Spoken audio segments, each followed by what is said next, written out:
हिमाचल प्रदेश की खस्ता हाल होती अर्थव्यवस्था के ऊपर, और वो भी मुफ्त की रेवड़ियों की वजह से। हाल ही में मुख्यमंत्री सुक्खू ने खुद और मंत्रियों की सैलरी अगले 2 महीने तक रोकने का ऐलान किया था। कि राजनीति में रेवड़ियों का मतलब क्या होता है। रेवड़ियां दरअसल चुनाव के समय वोट पाने के लिए जनता को दिए जाने वाले मुफ्त फायदे होते हैं। इस खर्च को पूरा करने के लिए राज्य सरकार ने 7,340 करोड़ रुपए का नया कर्ज लेने का प्रस्ताव रखा है। मुख्यमंत्री सुक्खू ने विधानसभा में बताया कि पिछले 3 सालों में सरकार ने 21,366 करोड़ रुपए का कर्ज लिया। इसमें 5,864 करोड़ रुपए तो चुका दिए गए हैं। इसके अलावा पेंशन विभाग से भी 2,810 करोड़ रुपए का कर्ज लिया गया है। उदाहरण के तौर पर अगर एक ई टैक्सी की कीमत 20 लाख रुपए है तो सरकार 10 लाख रुपए की सब्सिडी देगी। अब महिलाओं के लिए बस सेवा बिल्कुल फ्री नहीं होगी, बल्कि किराए पर 50% छूट दी जाएगी। अगर आपको एक चीज मुफ्त में मिल रही है तो आपको इनडायरेक्टली कई सारी चीजों के या तो ज्यादा दाम चुकाने पड़ेंगे। हर सर्विस की कुछ न कुछ कॉस्ट होती है। सर्विस कभी भी फ्री में नहीं दी जा सकती। ये बात लोगों को भी समझनी पड़ेगी और ये बात राजनेताओं को भी समझनी पड़ेगी। हमें इस मुफ्त के कल्चर से बाहर आने की जरूरत है। अगर हम हमारे शहर, हमारे राज्य, हमारे देश को आगे प्रगति करते हुए देखना चाहते हैं तो हमें इस मुफ्त की रेवड़ियों के कल्चर से बाहर आने की जरूरत है।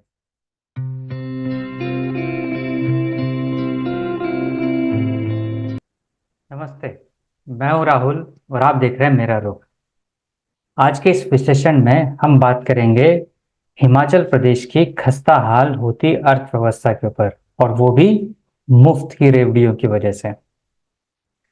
हिमाचल प्रदेश अपनी प्राकृतिक सुंदरता और शांत वातावरण के लिए जाना जाता है, लेकिन आजकल यह राज्य एक गंभीर आर्थिक संकट से जूझ रहा है। इस आर्थिक संकट का मुख्य कारण है मुफ्त की रेवड़ियां। कांग्रेस के नेतृत्व में मुख्यमंत्री सुखविंदर सिंह सुक्खू की राज्य सरकार अब आर्थिक संकट पर लगाम लगाने के लिए कई कदम उठा रही है।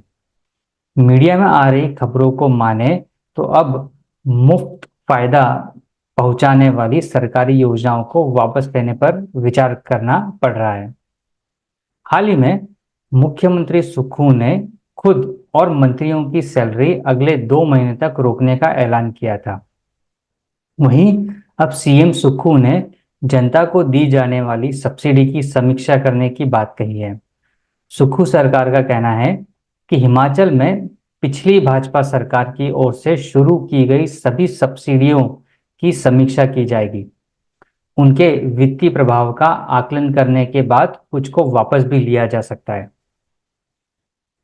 अब ये जानने की कोशिश करते हैं कि राजनीति में रेवड़ियों का मतलब क्या होता है। रेवड़ियां दरअसल चुनाव के समय वोट पाने के लिए जनता को दिए जाने वाले मुफ्त फायदे होते हैं, जैसे मुफ्त बिजली, मुफ्त पानी, मुफ्त राशन आदि। ये फायदे शुरू में लोगों को बहुत अच्छे लगते हैं, लेकिन लंबे समय तक ये राज्य के लिए बोझ बन जाते हैं और उसके लिए खस्ता हाल इकोनॉमी का एक बहुत बड़ा संकेत बन जाते हैं। हिमाचल प्रदेश में भी पिछले कुछ सालों में कई ऐसी योजनाएं शुरू की गई जिनमें लोगों को फ्री में बहुत कुछ दिया गया। इन योजनाओं के कारण राज्य का खजाना खाली होता जा रहा है। रेवड़ियां वापस लेने का फैसला राज्य के लोगों के लिए आसान नहीं होगा। इसमें लोगों में असंतोष फैल सकता है। हालांकि लंबे समय में यह निर्णय राज्य के लिए फायदेमंद ही साबित होगा। अभी जानते हैं कि हिमाचल पर कितना कर्जा हो गया है, यानी कितना डेब्ट है। बजट के अनुसार हिमाचल प्रदेश का जीडीपी 2024-25 के लिए 2,27,136 करोड़ रुपए होने का अनुमान है, जो 23-24 की तुलना में 9.5% ज्यादा है। लेकिन हिमाचल प्रदेश सरकार पर कर्ज का बोझ काफी बढ़ गया है। इसी साल कर्ज बढ़कर करीब 86,589 करोड़ रुपए हो गया है। द हिंदू की रिपोर्ट के अनुसार हिमाचल प्रदेश का कर्ज 2018 में 47,906 करोड़ रुपए से बढ़कर 2023 में 76,651 करोड़ रुपए हो गया था। पीआरएस इंडिया के अनुसार 2024-25 के बजट में राज्य सरकार ने खर्च का लक्ष्य 52,965 करोड़ रुपए रखा है, लेकिन इसमें कर्ज चुकाने का पैसा शामिल नहीं है। इस खर्च में सरकारी कर्मचारियों की तनख्वाह, पेंशन और दूसरे खर्च भी शामिल है, जो लगभग 20,639 करोड़ रुपए बनते हैं। यह खर्च पिछले साल के अनुमान से 4% ज्यादा है। इस खर्च को पूरा करने के लिए राज्य सरकार ने 7,340 करोड़ रुपए का नया कर्ज लेने का प्रस्ताव रखा है। मुख्यमंत्री सुक्खू ने विधानसभा में बताया कि पिछले 3 सालों में सरकार ने 21,366 करोड़ रुपए का कर्ज लिया। इसमें 5,864 करोड़ रुपए तो चुका दिए गए हैं। इसके अलावा पेंशन विभाग से भी 2,810 करोड़ रुपए का कर्ज लिया गया है।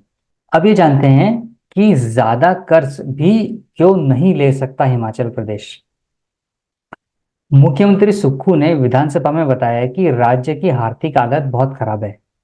केंद्र सरकार ने इस साल के लिए हिमाचल प्रदेश को मिलने वाले पैसों में भी कटौती कर दी है। पहले जितना मिलता था उससे 1,800 करोड़ रुपए कम मिलेगा। वहीं पहले हिमाचल प्रदेश अपनी कुल जीडीपी का 5% तक कर्ज ले सकता था, लेकिन अब इसे घटाकर 3.5% कर दिया गया है। इससे हिमाचल प्रदेश अब पहले से बहुत कम कर्ज ले सकता है। पहले हिमाचल 14,500 करोड़ रुपए का कर्ज ले सकता था, लेकिन अब यह सीमा सिर्फ 9,000 करोड़ रुपए रह गई है।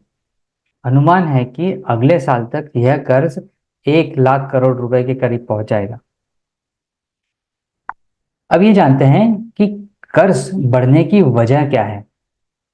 सुक्खू सरकार ने चुनाव के समय कई वादे किए थे, जैसे पुरानी पेंशन योजना जिसे ओपीएस कहते हैं उसको वापस लाना, महिलाओं को 1,500 रुपये महीना देना और बिजली मुफ्त में देना। इन वादों को पूरा करने के लिए राज्य को बहुत पैसा खर्च करना पड़ रहा है। राज्य सरकार ने चुनाव के समय किए गए 5 वादों में से एक वादा पूरा कर दिया है। उन्होंने 5 लाख महिलाओं को हर महीने 1,500 रुपये देने का वादा किया था और उन्होंने इस साल ये वादा पूरा भी किया, लेकिन इस योजना को चलाने के लिए हर साल लगभग 800 करोड़ रुपए चाहिए। इसके अलावा सरकार ने पुरानी पेंशन योजना यानी ओपीएस भी वापस लाने का वादा किया है। इस योजना में लगभग 1,36,000 कर्मचारियों को फायदा होगा, लेकिन राज्य को हर साल 1,000 करोड़ रुपए खर्च करने होंगे। इन सभी वादों को पूरा करने के लिए राज्य को बहुत पैसा खर्च करना पड़ेगा, जिससे राज्य का कर्ज बढ़ जाएगा। अभी जानते हैं कि हिमाचल प्रदेश सरकार पेंशन पर कितना खर्च करती है। वित्तीय वर्ष 24 के बजट के अनुसार वेतन, पेंशन और ब्याज भुगतान करने के लिए कुल बजट का 46.3% खर्चा होता है। राज्य में करीब 1,89,000 पेंशन भोगी हैं, जिनकी संख्या 2030-31 तक बढ़कर 2,39,000 होने की उम्मीद है। इससे वार्षिक पेंशन बोझ में करीब 20,000 करोड़ रुपए बढ़ सकते हैं। 2023-24 में हिमाचल प्रदेश सरकार ने अपने राजस्व प्राप्तियों का 21% पेंशन भुगतान में खर्च किया था। यह सभी राज्यों में सबसे ज्यादा है। 2024-25 में यह खर्च बढ़कर 24% होने का अनुमान है। 2023 में हिमाचल प्रदेश एनपीएस से बाहर निकल गया था और पुरानी पेंशन योजना यानी ओपीएस में वापस आ गया था। अभी जानते हैं कि राजीव गांधी स्वरोजगार स्टार्टअप योजना क्या है, जिसके लिए हिमाचल प्रदेश सरकार फोकस कर रही है। हिमाचल सरकार ने इसी साल 680 करोड़ रुपए की राजीव गांधी स्वरोजगार स्टार्टअप योजना की शुरुआत की है। इस योजना के तहत 23 साल के ऊपर के बेरोजगार युवाओं को ई टैक्सी और ई बस खरीदने के लिए लोन का 50% सब्सिडी दी जाएगी। इस योजना का मकसद रोजगार पैदा करना और पर्यावरण को बचाना है। युवाओं को बिना किसी गारंटी के लोन की सुविधा मिलेगी। इसमें पहले चरण में 500 परमिट जारी किए जाने हैं। उदाहरण के तौर पर अगर एक ई टैक्सी की कीमत 20 लाख रुपए है तो सरकार 10 लाख रुपए की सब्सिडी देगी। मुख्यमंत्री सुखविंदर सिंह सुक्खू का यह दावा है कि इस योजनाओं से युवाओं को हर महीने लगभग 40,000 रुपए की कमाई होगी। अब ये समझते हैं कि कौन सी मुफ्त योजनाओं का लाभ अब हिमाचल प्रदेश में नहीं मिलने वाला। राज्य सरकार ने होटलों और बड़े व्यापारियों को मिलने वाली 14 सब्सिडियां यानी मुफ्त सुविधाओं को कम करने का फैसला किया है। अब होटल मालिकों के लिए बिजली मुफ्त की सुविधा हटा दी गई है। सरकार ने व्यवस्था परिवर्तन के तहत सभी घरों के लिए 125 यूनिट बिजली मुफ्त देने वाली योजना बंद कर दी है। अब केवल गरीबी रेखा के नीचे परिवारों को ही मुफ्त बिजली मिलेगी। इसमें सरकार को 200 करोड़ रुपए बचने की उम्मीद है। हिमाचल प्रदेश में लगभग 28 लाख बिजली उपभोक्ता हैं, जिनमें से 14.07 लाख लोग इस योजना का लाभ उठा रहे थे। वहीं सरकार ने होटल, निजी संस्थान और ग्रामीण क्षेत्रों में होम स्टे जैसे व्यावसायिक प्रतिष्ठानों पर पानी शुल्क भी वसूलना शुरू कर दिया है। ग्रामीण क्षेत्रों में 50,000 से ज्यादा वार्षिक आय वाले घरेलू उपभोक्ता पानी के बिल के रूप में हर महीने 100 रुपए का भुगतान करेंगे। हालांकि कमजोर वर्गों को पानी मुफ्त मिलता रहेगा। इसके अलावा महिलाओं को राज्य की 3,000 बसों में मुफ्त यात्रा की सुविधा दी गई थी। अब महिलाओं के लिए बस सेवा बिल्कुल फ्री नहीं होगी, बल्कि किराए पर 50% छूट दी जाएगी। मुख्यमंत्री सुक्खू ने इस आर्थिक संकट को अस्थायी बताया है। उन्होंने कहा कि सरकार अपने सुधारवादी फैसलों से इस आर्थिक संकट से अगले 3 सालों में बाहर आ जाएगी और हिमाचल प्रदेश एक आत्मनिर्भर राज्य बन जाएगा। इन सभी मामलों में मेरा रुख यह है कि जो भी मुफ्त की रेवड़ियां सरकार की तरफ से जनता को दी जाती है, ये एक क्षणिक लाभ होता है और लोग अपने इस छोटे से फायदे के लिए एक दूरगामी बहुत बड़ा नुकसान खुद कर लेते हैं, क्योंकि जो भी खर्च होता है वो अल्टीमेटली आता जनता के पैसे से ही है। अगर आपको एक चीज मुफ्त में मिल रही है तो आपको इनडायरेक्टली कई सारी चीजों के या तो ज्यादा दाम चुकाने पड़ेंगे या फिर एक दूरगामी परिणाम के तौर पर आप अपने राज्य की आर्थिक हालात को और खस्ता हाल होने की तरफ एक धकेल रहे हैं। हर सर्विस की कुछ न कुछ कॉस्ट होती है। सर्विस कभी भी फ्री में नहीं दी जा सकती। ये बात लोगों को भी समझनी पड़ेगी और ये बात राजनेताओं को भी समझनी पड़ेगी कि वो चुनावी वादे के तौर पर मुफ्त की योजनाओं का या फिर मुफ्त में चीजें देने की घोषणाएं तो कर देते हैं, पर उन्हें फुलफिल करना और राज्य की इकोनॉमिक कंडीशन को मेंटेन करना ये एक बहुत मुश्किल काम हो जाता है। इसलिए हमें इस मुफ्त के कल्चर से बाहर आने की जरूरत है। अगर हम हमारे शहर, हमारे राज्य, हमारे देश को आगे प्रगति करते हुए देखना चाहते हैं तो हमें इस मुफ्त की रेवड़ियों के कल्चर से बाहर आने की जरूरत है। देखते हैं ये बात हमारे राजनेताओं को और लोगों को कब समझ में आती है। आज के विश्लेषण में इतना ही। मिलेंगे आपसे अगले विश्लेषण में किसी और विषय के साथ।